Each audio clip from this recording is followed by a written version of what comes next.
जब ग्रह स्पष्ट रूप से उदित हो, सूर्य के निकट होकर के अस्त ना हो और बलवान हो तो ये शक्त कहलाता है, शक्तिशाली कहलाता है। ये अवस्था जातक को कर्मठ और पराक्रमी बनाती है। व्यक्ति अपने पुरुषार्थ से सफलता प्राप्त करता है, वो कठिन परिस्थितियों में भी घबराता नहीं है और अपने लक्ष्यों को प्राप्त करने की पूरी शक्ति रखता है। इसके बाद छठी उप अवस्था है जिसे कहते हैं पीड़ित अवस्था। जब ग्रह शत्रु की राशि में हो या पाप ग्रहों से घिरा हुआ हो, जैसे शनि से, राहु से या केतु के द्वारा देखा भी जा रहा हो या उनके साथ हो, तो ये होता है पीड़ित अवस्था में ग्रह। इस ग्रह की दशा या अंतर्दशा का प्रभाव क्या होता है? इस अवस्था में ये ग्रह अपना शुभ फल खो देता है।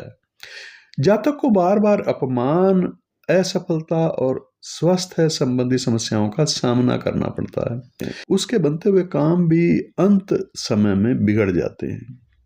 इसके बाद सातवीं उपावस्था है दीन अवस्था। दीन अवस्था कब होती है? जब ग्रह अपनी नीच राशि में स्थित होता है तो उसे दीन अवस्था का कहा जाता है। इसका प्रभाव होता है, ये अवस्था जातक में आत्मविश्वास की कमी पैदा करती है। व्यक्ति को आर्थिक तंगी, हीन भावना और दूसरों पर निर्भर होने के लिए विवश करती है। निर्भरता का अनुभव करना पड़ सकता है। हालांकि नीच भंग होने पर इसके बुरे परिणाम कम भी हो जाते हैं। आठवीं अवस्था है विकल अवस्था। इन्हीं 10 में से आठवीं। जब कोई ग्रह सूर्य के अत्यंत निकट होने के कारण अस्त होता है तो उसे विकल अवस्था का कहा जाता है।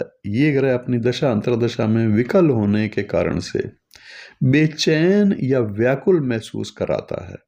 जातक के मन में हमेशा डर और अनिश्चितता बनी रहती है। कड़ी मेहनत के बाद भी उसे जीवन में उचित श्रेय या फिर परिणाम नहीं मिल पाता। नौवीं अवस्था है खल अवस्था।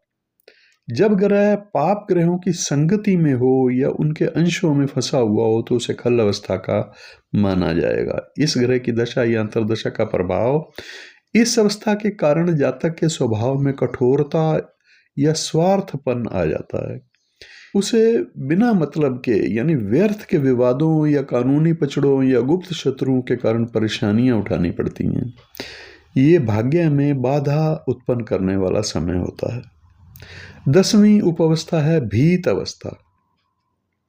जब ग्रह अपनी संपूर्ण वीडियो को देखने के लिए नीचे दिए गए लिंक पर क्लिक करें।